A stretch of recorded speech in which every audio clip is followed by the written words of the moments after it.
कंजूस ननद की काली और गोरी भाभी। आज मेरे भाई की शादी है। लावण्या नाचते गाते हुए बैंक्वेट हॉल के अंदर आती है। ओ तेरी मम्मी डैडी ने क्या महंगा बैंक्वेट हॉल बुक किया है, क्या सेटअप है। पहले मैं डांस फ्लोर पर डांस करूंगी, फिर खाने की सारी वैरायटी टेस्ट करूंगी। मम्मी डैडी ने इतना पैसा लगाया तो पैसा वसूल करना तो बनता है। Let's go Lavanya. लावण्या कुछ देर डांस करने के बाद प्लेट में बहुत सारी मिठाइयाँ भरकर सोफे पर पसर कर जल्दी जल्दी मिठाइयाँ खाने लगती है। तभी दुल्हन बनी हुई काजल मंडप में आकर बैठ जाती है। ओह गॉड, ये है मेरी होने वाली भाभी। फोटो में तो ये गोरी और सुंदर लग रही थी, मगर ये तो कोयले से भी काली है। इसके पीछे इतना खर्चा करने की क्या जरूरत थी। गॉड, मम्मी डैडी के पैसे तो पानी में चले गए। ऐसा कहकर लावण्या अपनी माँ के पास आती है। मम्मी, आप अभिषेक भैया की शादी इतनी काली लड़की से कैसे कर सकती हैं? लावण्या, काजल बहुत अच्छी लड़की है, वो तेरे लिए अच्छी भाभी बनेगी। हाँ, आपको डैडी का ना दिमाग खराब हो गया है, मैं घर जा रही हूँ। लावण्या गाड़ी में बैठकर पूरे रास्ते फुसफुसाती हुई घर चली आती है। जब मम्मी डैडी को इस फ्यूज बल्ब को ही बहू बनाकर लाना था तो इतने लाखों रुपए लगाकर महंगा बैंक्वेट बुक करने की क्या जरूरत थी। फिर ममता खुशी खुशी अपनी काली बहू का गृह प्रवेश कराती है। वहीं काजल भी अच्छी बहू बनकर सारी जिम्मेदारी संभाल लेती है। ऐसे ही लगभग एक हफ्ता बीत जाता है और श्याम सुंदर का छोटा बेटा कबीर काव्या से लव मैरिज करके उसे घर ले आता है। कबीर, तू कहाँ गया था और ये कौन है? पिताजी, ये काव्या है, मेरी पत्नी और आपकी बहू। ये मेरी बहू नहीं, क्योंकि ये शादी तूने अपनी मन मर्जी से की है। चला जा यहाँ से। रुकिए कबीर भैया, आप कहीं नहीं जाएंगे। डैडी, अब तो भैया ने शादी कर ली है। बाबूजी, देवर जी को माफ कर दीजिए, क्योंकि जब छोटे से गलती हो जाती है तो बड़ों का फर्ज है कि उन्हें माफ कर दें। काली बहू की बात मानकर श्याम सुंदर कबीर को माफ कर देता है और लावण्या खुशी के साथ अपनी गोरी भाभी का गृह प्रवेश कराती है। आइए भाभी, हमारे इस घर में आपका स्वागत है। चलिए, मैं आपको आपका कमरा दिखा देती हूँ। ये रहा आपका कमरा काव्या भाभी। पता है, आप डिट्टो वैसी हो जैसी भाभी मुझे चाहिए थी। काव्या के आ जाने के बाद लावण्या का बर्ताव काजल के लिए और भी ज्यादा बुरा हो जाता है। अब वक्त गुजरने के साथ साथ दोनों काली गोरी बहुएं गर्भवती हो जाती हैं। क्या सच में काव्या भाभी में बुआ बनने वाली हो? हाँ नंद जी, मैं और जेठानी जी दोनों प्रेग्नेंट हैं। मुझे मेरी काली भाभी और उसके होने वाले बच्चे से कोई लेना देना नहीं, क्योंकि मैं इन्हें अपनी भाभी नहीं मानती।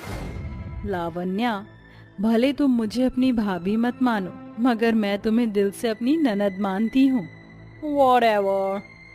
गर्भावस्था के दौरान काजल को बहुत ज्यादा उल्टियाँ होती हैं, जिसे देखकर ममता कहती है, काजल बहू, तू ठीक तो है? नहीं माँ जी, मैं बिल्कुल भी ठीक नहीं हूँ। मुझे सुबह से 7-8 बार उल्टियाँ हो चुकी हैं, चक्कर भी आ रहा है। बड़ी बहू, तुझे मुझे बताना तो चाहिए था। तू ठहर। लावण्या, ओ लावण्या बेटी, यहाँ आ। हाँ मम्मी, कहो। लावण्या, तेरी भाभी की तबीयत बिल्कुल ठीक नहीं है, इसे लेकर हमारी गायनोकोलॉजिस्ट के पास चली जा और आज से मेरा ये एटीएम तू रख। तेरी दोनों भाभीयों को दिन चढ़े हुए हैं, ऐसे में प्रेग्नेंट औरतों को बहुत कुछ खाने पीने का मन करता है, तो तू ला दिया करना। ठीक है मम्मी, मैं ला दूंगी। चलो काजल भाभी, मैं तुम्हें डॉक्टर के पास ले चलती हूँ।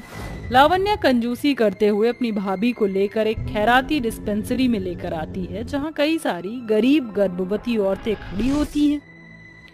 अरे ओ मेरी काली भाभी, अब क्या इनविटेशन देना पड़ेगा? जाओ, जाकर लाइन में लग जाओ। नंद जी, ये लाइन तो बहुत लंबी है, पक्का माँ जी ने यहीं आने को बोला था। ज्यादा इंक्वायरी मत कर, समझी ना? ये पकड़ 10 रुपए, चेकअप करके घर चली आना, समझी? मैं और काव्या भाभी बाद में आएंगे, हमें कुछ काम है। पैसे बचाने के लिए कंजूस लावण्या अपनी काली भाभी को गायनोकोलॉजिस्ट के पास ले जाने की बजाय सरकारी डिस्पेंसरी में धक्के खाने को छोड़कर अपनी गोरी भाभी के लिए शॉपिंग करने निकल जाती है।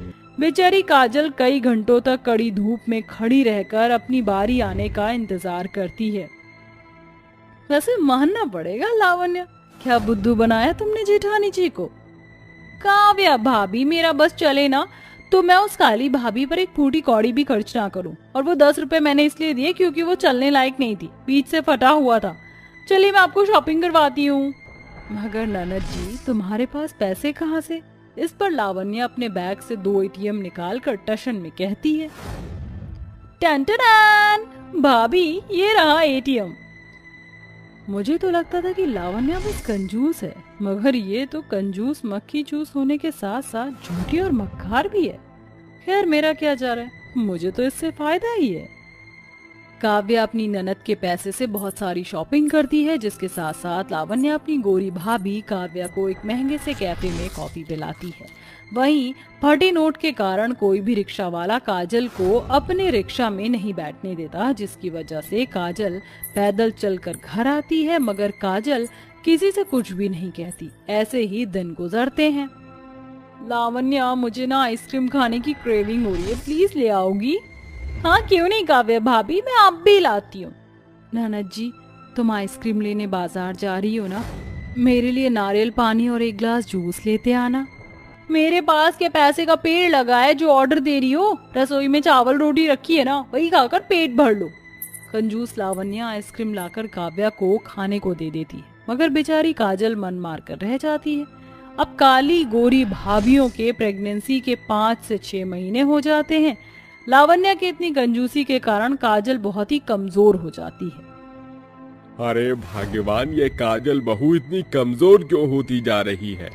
अजी लगता है घर के काम के बीच बहू अपना ख्याल नहीं रख रही है। अब मुझे ही बहू का ख्याल रखना होगा। शाम को ममता बाजार जाकर बहुत सारा फल फ्रूट लेकर आती है। काजल बहू, कहाँ है तू। जी माँ जी, बुलाया। इसमें तेरे लिए फल और घी, इसे सुबह शाम खाना, इससे तुझे ताकत मिलेगी और बच्चा तंदुरुस्त होगा। और हाँ ये ले, ये मैं तेरे लिए केसर भी लाई हूँ, इसे रोज रात को दूध में डालकर पीना। जी माँ जी। ममता को काजल के लिए इतना सब कुछ लाता देखकर लावण्य चिढ़ जाती है। रात में काजल जब दूध उबाल रही होती है, तभी ममता उसे अपने पास बुलाती है और इस मौके का फायदा उठाकर लावण्य सारा दूध निकालकर बर्तन में थोड़े से दूध में बहुत सारा पानी मिलाकर देती है। साथ ही केसर भी चुरा कर ले जाती है।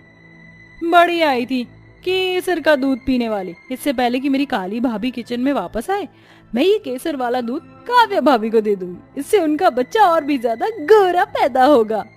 ये कहकर लावण्य दूध लेकर बाहर जाने लगती है। तभी उसका पैर फिसल जाता है और दूध फर्श पर गिर जाता है।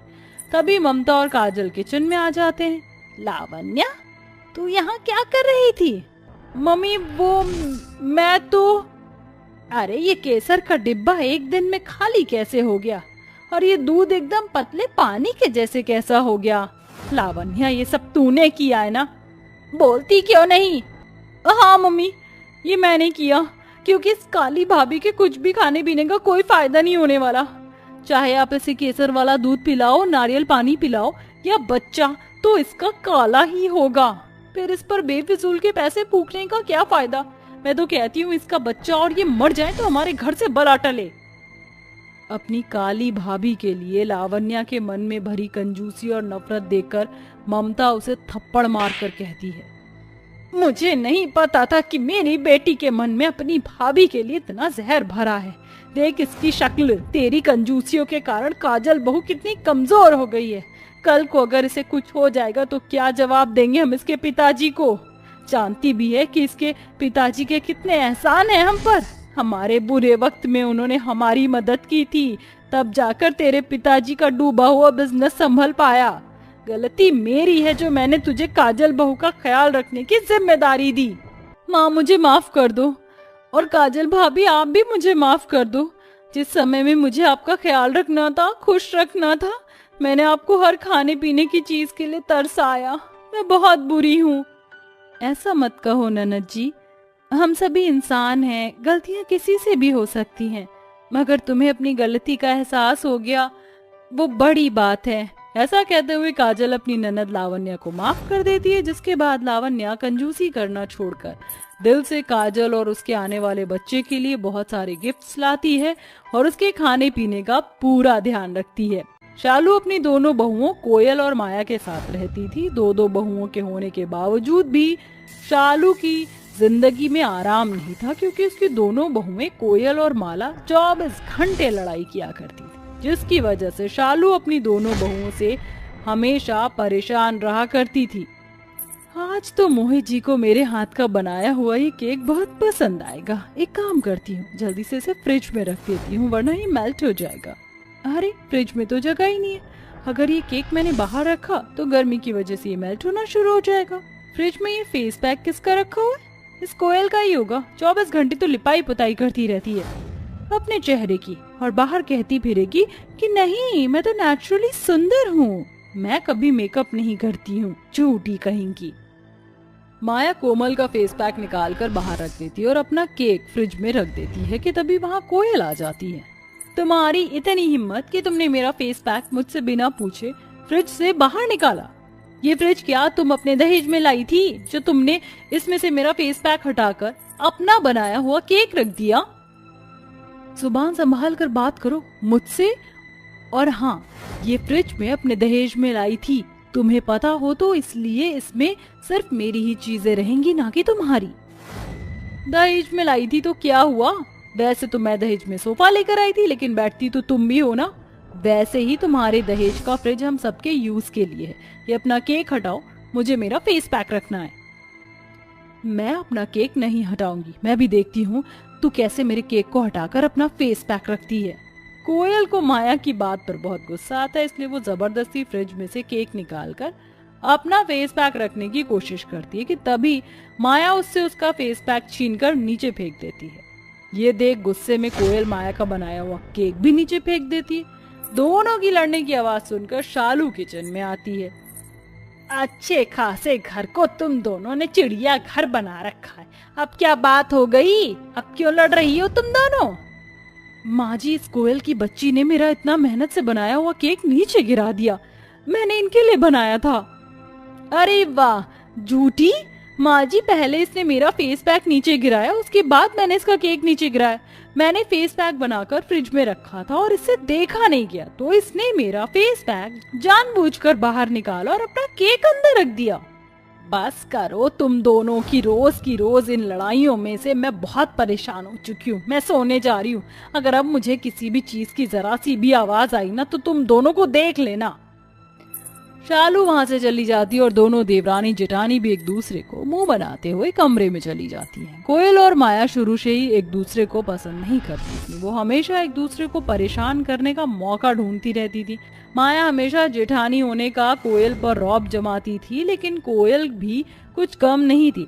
वो भी माया को मुंह तोड़ जवाब देती थी, लेकिन इन दोनों की इन हरकतों की वजह से इनकी सास शालू बहुत परेशान हो जाती है। माया और कोमल बहू, तुम दोनों आज पूरे घर की साफ सफाई कर देना। कई दिनों से पूरे घर की सफाई नहीं हुई है, इसलिए तुम दोनों आपस में काम बांट लो और उन्हें करना जल्दी से शुरू कर दो। ठीक है माँ जी। कोयल, तुम घर के सारे जाले और पंखे साफ कर देना, छत साफ कर देना, सारे कपड़े धो देना। मैं झाड़ू पोछा बर्तन कर दूंगी, ठीक है? अच्छा जी, मैं क्या पागल दिख रही हूँ जो इतना सारा काम करूंगी और तुम सिर्फ झाड़ू पोछा और बर्तन देख करोगी? देख रही हूँ माँ जी, कितनी चालाकी दिखा रही है। अगर तुम जेठानी हो ना, तो मैं भी देवरानी हूँ। तुम दोनों का कुछ नहीं हो सकता है। एक काम करो माया, तुम जाले साफ कर दो और बर्तन धो देना। कोयल, तुम झाड़ू पोछा कर दो और फिर दोनों मिलकर कपड़े धोना, समझ गई? अब जाओ जल्दी सारा काम करो। आई ना कल ठिकाने पर, बड़ी आई थी मुझे सारा घर के काम कराने वाली। मेरा बस चले ना तो मैं इसके बाल पकड़कर इसे पूरा हिला दूं। ना जाने क्या समझती है अपने आप को। नाम कोयल है और हरकतें सारी कौवे जैसी हैं। अरे जाओ जाओ काम करो, या कोई मुहूर्त निकलवाऊं जब तुम जाकर काम करोगी? जी माँ जी, कर रहे हैं। पता नहीं कौन सी मनहूस घड़ी में मैंने इन दोनों लड़कियों को अपने बेटों के लिए पसंद किया था, बेचारे मेरे बेटे, भगवान ही जाने मैंने पिछले जन्म में क्या कर्म किए थे जो मुझे इस जन्म में ऐसी बहुएं मिली। इससे अच्छा तो मेरे बेटे जिंदगी भर कुंवारे रहते। ऐसे ही इन दोनों देवरानी और जेठानी को लड़ते हुए काफी समय हो जाता है और बरसात का मौसम भी शुरू हो जाता है। चलो पोछा तो मैंने लगा दिया, अब जाकर मैं आराम करती हूँ। कोयल इतना बोल ही रही होती कि माया बाहर से बारिश में भीगती हुई घर के अंदर आती है, जिस वजह से घर में पानी पानी हो जाता है। तुम्हें दिखाई नहीं देता? मैंने अभी पोछा लगाया था और तुमने सारा घर गंदा कर दिया। मैंने ये जानबूझकर नहीं किया है। रहने दो माया, मैं जानती हूँ कि तुमने ये सब जानबूझकर किया है ताकि मैं दोबारा मेहनत करके पोछा लगाऊं। अब किस बात पर लड़ रही हो और ये फर्श गीला क्यों हो रहा है? माँ जी, ये सब माया की वजह से हुआ है। मैंने अभी पोछा लगाया था लेकिन ये जानबूझकर अपने गीले पैर अंदर लेकर आई और पूरा फर्श गीला कर दिया। माँ जी ये झूठ बोल रही है, मैं बारिश में भीगती हुई आई थी, मुझे क्या पता था कि ये पोछा लगा रही है। दोनों बहुओं की बहस इतनी ज्यादा बढ़ जाती कि वो दोनों गुस्से में एक दूसरे को मारने लगे। एक दूसरे को मारते मारते दोनों घर से बाहर चली जाती और दोनों लड़ते लड़ते कीचड़ में गिर जाती हैं, लेकिन एक दूसरे को मारना बंद नहीं करती। शालू से अब ये सब नहीं देखा जाता और वो चिल्ला कर कहती है, बस बहुत हुआ, बहुत बर्दाश्त कर लिया मैंने तुम दोनों को। अब मैं तुम दोनों को और बर्दाश्त नहीं कर सकती हूँ। दोनों की दोनों अभी अपना सामान पैक कर अपने मायके चली जाओ और खबरदार वापस यहाँ आई तो दोनों की टांगे तोड़ दूंगी। सर में दर्द कर दिया है जब से इस घर के अंदर तुम दोनों ने कदम रखा है। उस दिन से ही घर की सुख शांति भंग हो गई है। मोहल्ले वालों ने मेरे घर का नाम चिड़िया घर रख दिया है। इसलिए तुम दोनों की भलाई इसी में कि तुम यहाँ से चुपचाप चली जाओ। अपनी सास का इतना ज्यादा गुस्सा देख दोनों बहुएं बहुत डर जाती और बिना कुछ कहे चुपचाप से अपना सामान पैक करके अपने मायके चली जाती। मायके गए उन दोनों को बहुत टाइम हो जाता है, जिसके बाद उन दोनों को ससुराल की याद आती है। क्या हुआ कोयल बेटा, इतनी उदास क्यों बैठी हो? माँ मुझे अपने ससुराल की बहुत याद आ रही है, लेकिन माँ जी के डर से मैं वापस नहीं जा रही हूँ।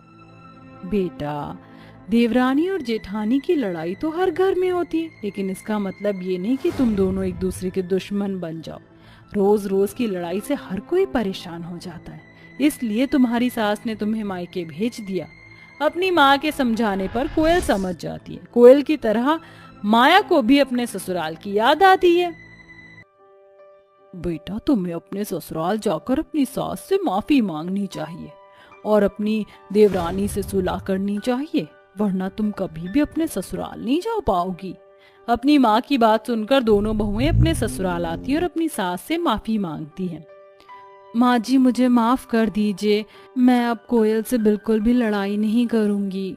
हाँ माँ जी, मुझे भी माफ कर दीजिए, अब मैं भी माया भाभी से नहीं लड़ा करूंगी और अब इस घर में सुख शांति होगी और कोई हमारे घर को अब चिड़ियाघर नहीं बोलेगा। चलो, देर आए दुरुस्त आए। हे भगवान, तूने मेरी दोनों बहुओं को सुधार दिया, तेरा लाख लाख शुक्र है। शालू अपनी दोनों बहुओं को माफ कर देती है, जिसके बाद अब माया और कोयल कभी भी लड़ाई नहीं करते और हमेशा मिलजुल कर साथ रहते हैं। कंजूस ननद की काली और गोरी भाभी। आज मेरे भाई की शादी है। लावण्या नाचते गाते हुए बैंक्वेट हॉल के अंदर आती है। ओ तेरी मम्मी डैडी ने क्या महंगा बैंक्वेट हॉल बुक किया है, क्या सेटअप है। पहले मैं डांस फ्लोर पर डांस करूंगी, फिर खाने की सारी वैरायटी टेस्ट करूंगी। मम्मी डैडी ने इतना पैसा लगाया तो पैसा वसूल करना तो बनता है। Let's go Lavanya. लावण्या कुछ देर डांस करने के बाद प्लेट में बहुत सारी मिठाइयाँ भरकर सोफे पर पसर कर जल्दी जल्दी मिठाइयाँ खाने लगती है। तभी दुल्हन बनी हुई काजल मंडप में आकर बैठ जाती है। ओह गॉड, ये है मेरी होने वाली भाभी। फोटो में तो ये गोरी और सुंदर लग रही थी, मगर ये तो कोयले से भी काली है। इसके पीछे इतना खर्चा करने की क्या जरूरत थी? गॉड, मम्मी डैडी के पैसे तो पानी में चले गए। ऐसा कहकर लावण्या अपनी माँ के पास आती है। मम्मी, आप अभिषेक भैया की शादी इतनी काली लड़की से कैसे कर सकती हैं? लावण्या, काजल बहुत अच्छी लड़की है, वो तेरे लिए अच्छी भाभी बनेगी। हाँ, आपको डैडी का ना दिमाग खराब हो गया है, मैं घर जा रही हूँ। लावण्या गाड़ी में बैठकर पूरे रास्ते फुसफुसाती हुई घर चली आती है। जब मम्मी डैडी को इस फ्यूज बल्ब को ही बहू बनाकर लाना था तो इतने लाखों रुपए लगाकर महंगा बैंक्वेट बुक करने की क्या जरूरत थी। फिर ममता खुशी खुशी अपनी काली बहू का गृह प्रवेश कराती है।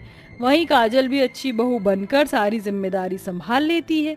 ऐसे ही लगभग एक हफ्ता बीत जाता है और श्याम सुंदर का छोटा बेटा कबीर काव्या से लव मैरिज करके उसे घर ले आता है। कबीर, तू कहाँ गया था और ये कौन है? पिताजी, ये काव्या है, मेरी पत्नी और आपकी बहू। ये मेरी बहू नहीं, क्योंकि ये शादी तूने अपनी मन मर्जी से की है। चला जा यहाँ से। रुकिए कबीर भैया, आप कहीं नहीं जाएंगे। डैडी, अब तो भैया ने शादी कर ली है। बाबूजी, देवर जी को माफ कर दीजिए, क्योंकि जब छोटे से गलती हो जाती है तो बड़ों का फर्ज है कि उन्हें माफ कर दें। काली बहू की बात मानकर श्याम सुंदर कबीर को माफ कर देता है और लावण्या खुशी के साथ अपनी गोरी भाभी का गृह प्रवेश कराती है। आइए भाभी, हमारे इस घर में आपका स्वागत है। चलिए, मैं आपको आपका कमरा दिखा देती हूँ। ये रहा आपका कमरा काव्या भाभी। पता है, आप डिट्टो वैसी हो जैसी भाभी मुझे चाहिए थी। काव्या के आ जाने के बाद लावण्या का बर्ताव काजल के लिए और भी ज्यादा बुरा हो जाता है। अब वक्त गुजरने के साथ साथ दोनों काली गोरी बहुएं गर्भवती हो जाती हैं। क्या सच में काव्या भाभी में बुआ बनने वाली हो? हाँ नंद जी, मैं और जेठानी जी दोनों प्रेग्नेंट हैं। मुझे मेरी काली भाभी और उसके होने वाले बच्चे से कोई लेना देना नहीं, क्योंकि मैं इन्हें अपनी भाभी नहीं मानती। लावण्या, भले तुम मुझे अपनी भाभी मत मानो, मगर मैं तुम्हें दिल से अपनी ननद मानती हूँ। Whatever। गर्भावस्था के दौरान काजल को बहुत ज्यादा उल्टियाँ होती हैं, जिसे देखकर ममता कहती है, काजल बहू, तू ठीक तो है? नहीं माँ जी, मैं बिल्कुल भी ठीक नहीं हूँ। मुझे सुबह से 7-8 बार उल्टियाँ हो चुकी हैं, चक्कर भी आ रहा है। बड़ी बहू, तुझे मुझे बताना तो चाहिए था। तू ठहर। लावण्या, ओ लावण्या बेटी, यहाँ। हाँ मम्मी, कहो। लावण्या, तेरी भाभी की तबीयत बिल्कुल ठीक नहीं है, इसे लेकर हमारी गायनोकोलॉजिस्ट के पास चली जा और आज से मेरा ये एटीएम तू रख। तेरी दोनों भाभियों को दिन चढ़े हुए हैं, ऐसे में प्रेग्नेंट औरतों को बहुत कुछ खाने पीने का मन करता है, तो तू ला दिया करना। ठीक है मम्मी, मैं ला दूंगी। चलो काजल भाभी, मैं तुम्हें डॉक्टर के पास ले चलती हूँ। लावण्या कंजूसी करते हुए अपनी भाभी को लेकर एक खैराती डिस्पेंसरी में लेकर आती है, जहाँ कई सारी गरीब गर्भवती औरतें खड़ी होती हैं। अरे ओ मेरी काली भाभी, अब क्या इनविटेशन देना पड़ेगा? जाओ, जाकर लाइन में लग जाओ। नंद जी, ये लाइन तो बहुत लंबी है, पक्का माँ जी ने यहीं आने को बोला था। ज्यादा इंक्वायरी मत कर, समझी ना? ये पकड़ 10 रुपए, चेकअप करके घर चली आना, समझी? मैं और काव्या भाभी बाद में आएंगे, हमें कुछ काम है। पैसे बचाने के लिए कंजूस लावण्या अपनी काली भाभी को गायनोकोलॉजिस्ट के पास ले जाने की बजाय सरकारी डिस्पेंसरी में धक्के खाने को छोड़कर अपनी गोरी भाभी के लिए शॉपिंग करने निकल जाती। बेचारी काजल कई घंटों तक कड़ी धूप में खड़ी रहकर अपनी बारी आने का इंतजार करती है। वैसे मानना पड़ेगा लावण्या, क्या बुद्धू बनाया तुमने जेठानी जी को।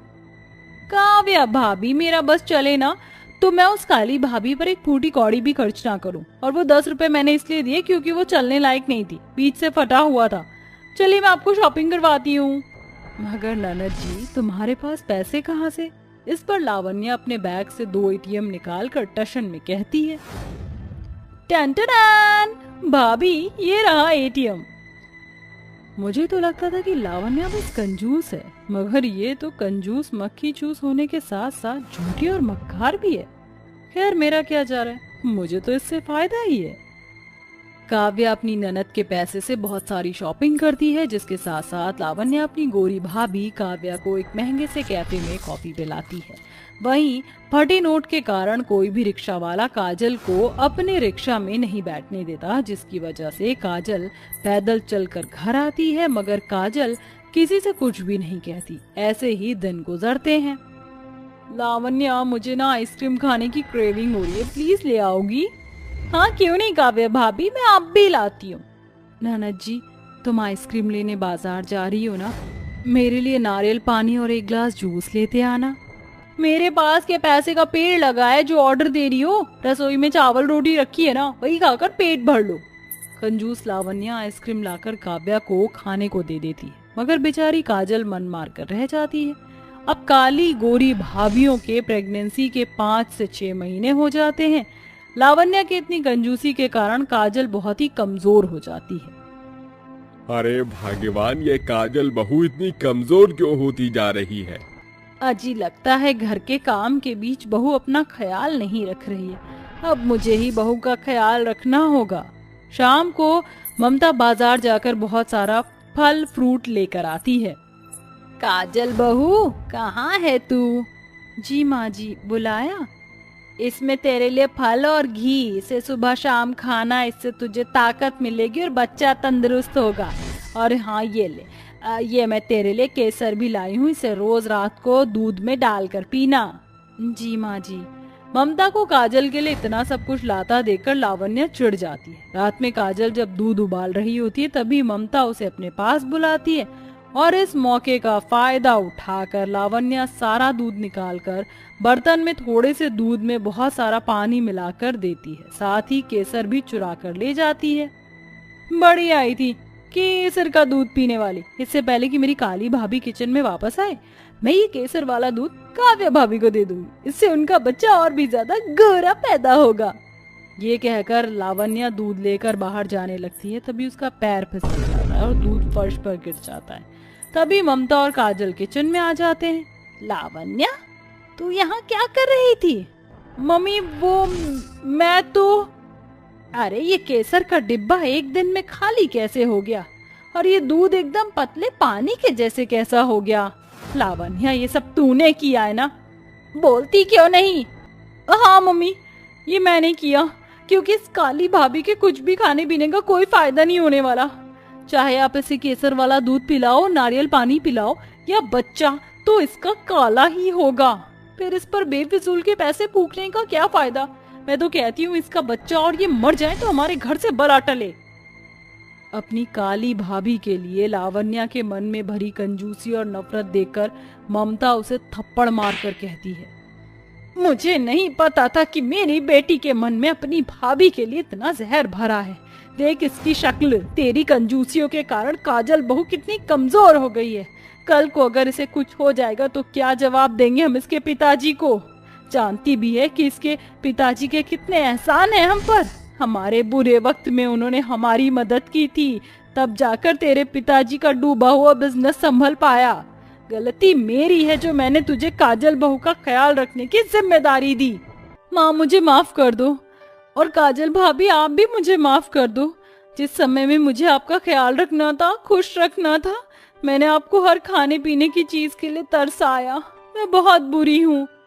ऐसा मत कहो ननद जी, हम सभी इंसान हैं, गलतियां किसी से भी हो सकती हैं, मगर तुम्हें अपनी गलती का एहसास हो गया, वो बड़ी बात है। ऐसा कहते हुए काजल अपनी ननद लावण्या को माफ कर देती है, जिसके बाद लावण्या कंजूसी करना छोड़कर दिल से काजल और उसके आने वाले बच्चे के लिए बहुत सारे गिफ्ट्स लाती है और उसके खाने पीने का पूरा ध्यान रखती है। शालू अपनी दोनों बहुओं कोयल और माया के साथ रहती थी। दो बहुओं के होने के बावजूद भी शालू की जिंदगी में आराम नहीं था, क्योंकि उसकी दोनों बहुएं कोयल और माला 24 घंटे लड़ाई किया करती थी, जिसकी वजह से शालू अपनी दोनों बहुओं से हमेशा परेशान रहा करती थी।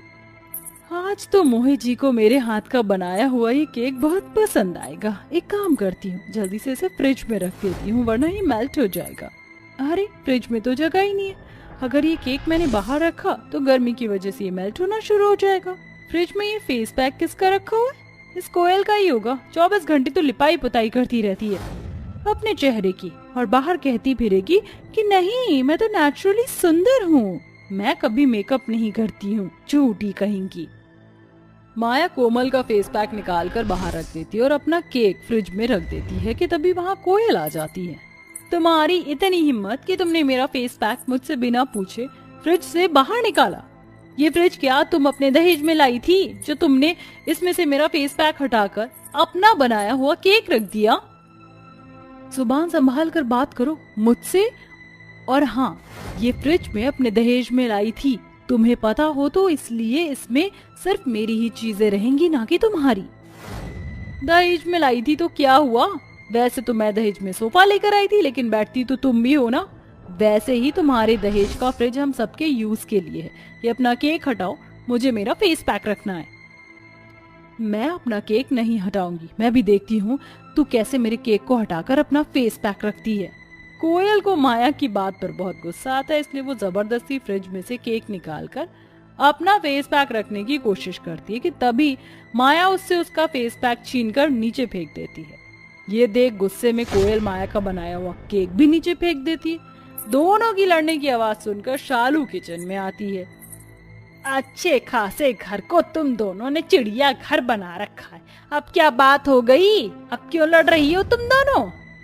माँ जी, इस कोयल की बच्ची ने मेरा इतना मेहनत से बनाया हुआ केक नीचे गिरा दिया, मैंने इनके लिए बनाया था। अरे वाह झूठी माँ जी, पहले इसने मेरा फेस पैक नीचे गिराया, उसके बाद मैंने इसका केक नीचे गिराया।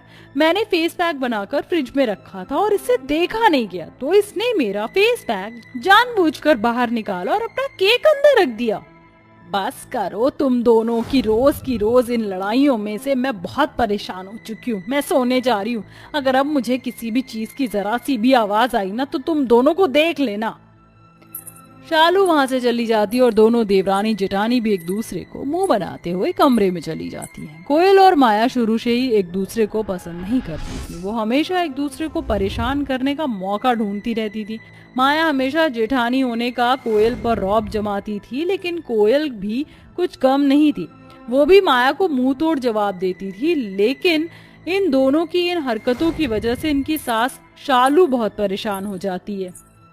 माया और कोमल बहू, तुम दोनों आज पूरे घर की साफ सफाई कर देना, कई दिनों से पूरे घर की सफाई नहीं हुई है, इसलिए तुम दोनों आपस में काम बांट लो और उन्हें करना जल्दी से शुरू कर दो। ठीक है माँ जी। कोयल, तुम घर के सारे जाले और पंखे साफ कर देना, छत साफ कर देना, सारे कपड़े धो देना, मैं झाड़ू पोछा बर्तन कर दूंगी, ठीक है? अच्छा जी, मैं क्या पागल दिख रही हूँ जो इतना सारा काम करूंगी और तुम सिर्फ झाड़ू पोछा और बर्तन देख करोगी? देख रही हो माँ जी, कितनी चालाकी दिखा रही है। अगर तुम जेठानी हो ना तो मैं भी देवरानी हूँ, तुम दोनों का कुछ नहीं हो सकता है। एक काम करो माया, तुम जाले साफ कर दो और बर्तन धो देना, कोयल तुम झाड़ू पोछा कर दो और फिर दोनों मिलकर कपड़े धोना, समझ गई? अब जाओ जल्दी सारा काम करो। आई ना कल ठिकाने पर, बड़ी आई थी मुझे सारा घर के काम कराने वाली। मेरा बस चले ना तो मैं इसके बाल पकड़कर इसे पूरा हिला दूं। ना जाने क्या समझती है अपने आप को, नाम कोयल है और हरकतें सारी कौवे जैसी हैं। अरे जाओ जाओ काम करो या कोई मुहूर्त निकलवाऊं जब तुम जाकर काम करोगी? जी माँ जी कर रहे हैं। पता नहीं कौन सी मनहूस गाड़ी में मैंने इन दोनों लड़कियों को अपने बेटों के लिए पसंद किया था। बेचारे मेरे बेटे, भगवान ही जाने मैंने पिछले जन्म में क्या कर्म किए थे जो मुझे इस जन्म में ऐसी बहुएं मिली। इससे अच्छा तो मेरे बेटे जिंदगी भर कुंवारे रहते। ऐसे ही इन दोनों देवरानी और जेठानी को लड़ते हुए काफी समय हो जाता है और बरसात का मौसम भी शुरू हो जाता है। चलो पोछा तो मैंने लगा दिया, अब जाकर मैं आराम करती हूँ। कोयल इतना बोल ही रही होती कि माया बाहर से बारिश में भीगती हुई घर के अंदर आती है, जिस वजह से घर में पानी पानी हो जाता है। तुम्हें दिखाई नहीं देता? मैंने अभी पोछा लगाया था और तुमने सारा घर गंदा कर दिया। मैंने ये जानबूझकर नहीं किया है। रहने दो माया, मैं जानती हूँ कि तुमने ये सब जानबूझकर किया है ताकि मैं दोबारा मेहनत करके पोछा लगाऊं। अब किस बात पर लड़ रही हो और ये फर्श गीला क्यों हो रहा है? माँ जी, ये सब माया की वजह से हुआ है। मैंने अभी पोछा लगाया था, लेकिन ये जानबूझकर अपने गीले पैर अंदर लेकर आई और पूरा फर्श गीला कर दिया। माँ जी ये झूठ बोल रही है, मैं बारिश में भीगती हुई आई थी, मुझे क्या पता था कि ये पोछा लगा रही है। दोनों बहुओं की बहस इतनी ज्यादा बढ़ जाती कि वो दोनों गुस्से में एक दूसरे को मारने लगे। एक दूसरे को मारते मारते दोनों घर से बाहर चली जाती और दोनों लड़ते लड़ते कीचड़ में गिर जाती हैं, लेकिन एक दूसरे को मारना बंद नहीं करती। शालू से अब ये सब नहीं देखा जाता और वो चिल्ला कर कहती है, बस बहुत हुआ, बहुत बर्दाश्त कर लिया मैंने तुम दोनों को, अब मैं तुम दोनों को और बर्दाश्त नहीं कर सकती हूँ। दोनों की दोनों अभी अपना सामान पैक कर अपने मायके चली जाओ, और खबरदार वापस यहाँ आई तो दोनों की टांगे तोड़ दूंगी। सर में दर्द कर दिया है जब से इस घर के अंदर तुम दोनों ने कदम रखा है, उस दिन से ही घर की सुख शांति भंग हो गई है। मोहल्ले वालों ने मेरे घर का नाम चिड़िया घर रख दिया है, इसलिए तुम दोनों की भलाई इसी में कि तुम यहाँ से चुपचाप चली जाओ। अपनी सास का इतना ज्यादा गुस्सा देख दोनों बहुएं बहुत डर जाती और बिना कुछ कहे चुपचाप से अपना सामान पैक करके अपने मायके चली जाती। मायके गए उन दोनों को बहुत टाइम हो जाता है, जिसके बाद उन दोनों को ससुराल की याद आती है।